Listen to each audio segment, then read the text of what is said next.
코린 여러분 안녕하세요. 코비의 TV입니다.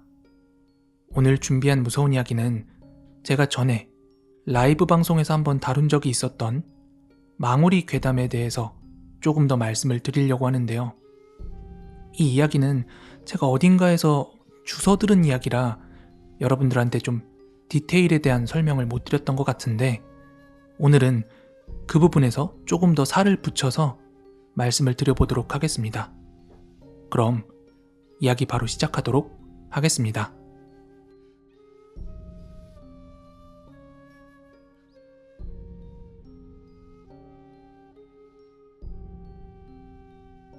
여러분들은 공동묘지에 가보신 적이 있으신가요? 추석과 같은 성묘 시즌에 해가 떠 있고 북적북적할 때가 아니라 늦은 밤 아주 어두운 공동묘지라면요. 저는 지금껏 살면서 공동묘지를 가본 적이 단 한 번도 없었다가 작년에 괴담 속으로 피발령편을 촬영하고 그 고개를 내려오다가 묘지공원이라는 팻말을 보고 도대체 무슨 공원이길래 이름을 묘지공원으로 지어놨을까 하는 생각에 그 길을 들어섰다가 그냥 새벽도 아니고 비오는 새벽 시간에 난생 처음으로 수백, 진짜 제 생각에는 수천 개의 무덤을 그렇게 보게 된 적이 있었어요. 게다가 그날은 태어나서 처음으로 고스트 헌팅 장비를 사용했던 날인데 피발령 고개에서는 하나도 반응이 없다가 묘지공원 입구에서부터 말도 안 되는 격렬한 반응에 그 당시 라이브 시청자분들도 엄청 놀랐던 그날의 기억이 있네요. 말이 묘지공원이었지 사실 수백 수천 개의 묘지가 모여있던 공동묘지였습니다. 아무튼 요즘은 이렇게 공동묘지들이 공원화를 많이 시키고 있더라고요. 그런데 제가 살던 서울 본가 근처에도 너무나도 유명한 공동묘지가 하나 있습니다. 저는 한 번도 가본 적이 없지만 제가 어릴 때는 정말 그곳의 이름이 많이 회자가 됐고 괴담도 많았거든요. 막 TV에도 나오고요. 그 중에 기억에 남는 괴담 하나를 말씀드릴 건데요. 우선 이 공동묘지의 이름은 망우리 공동묘지입니다.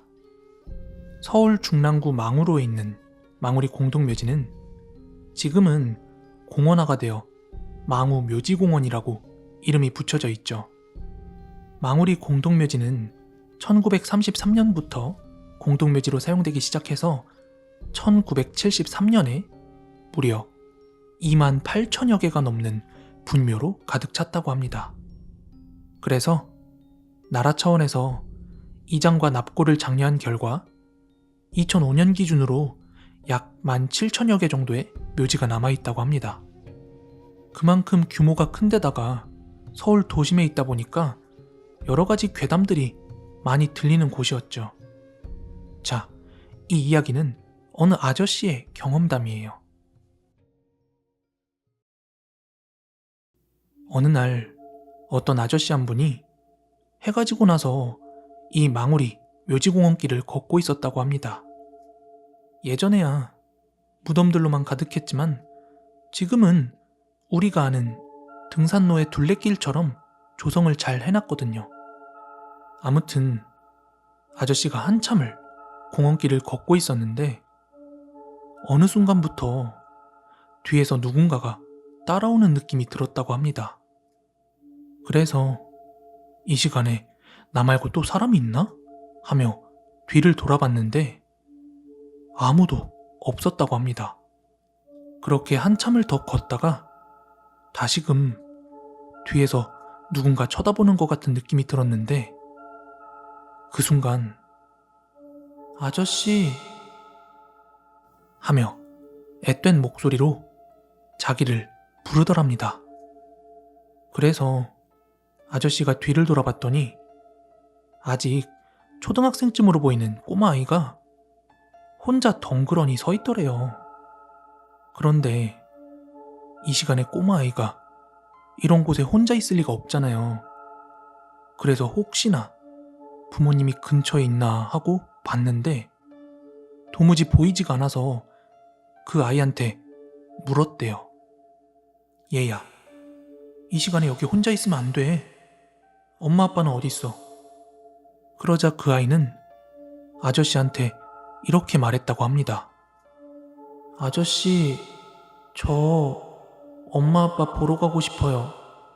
저 토큰 좀 주세요.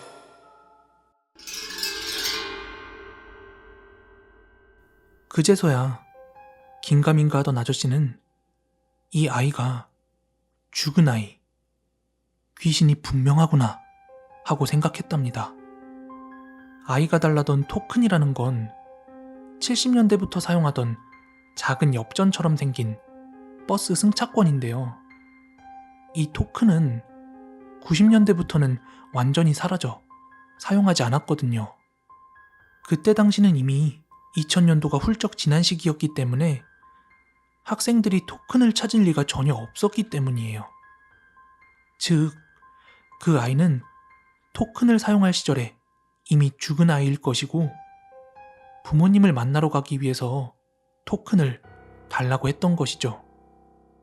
아무튼 망우리는 서울의 하나 남은 워낙 유명한 공동묘지이기 때문에 내용이 기억은 안 나지만 가장 유명했던 괴담 중에 이 망우리를 지나던 택시기사의 경험담도 한때 여기저기서 정말 많이 알려졌었고요.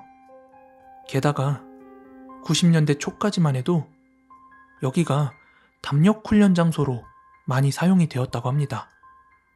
국가대표 사격과 양궁 대표팀이 바르셀로나 올림픽 준비 중에 여기서 실제로 야간에 담력훈련을 벌였고 여자 선수들 중에는 막 주저앉아 우는 사람도 많이 나왔다고 해요. 지금은 옛날만큼 마냥 무서운 장소만은 아니라고 하니까 굳이 해 떨어졌을 때 가시지 마시고 주간에 산책 겸 한 번씩 다녀오시는 것도 좋을 것 같네요.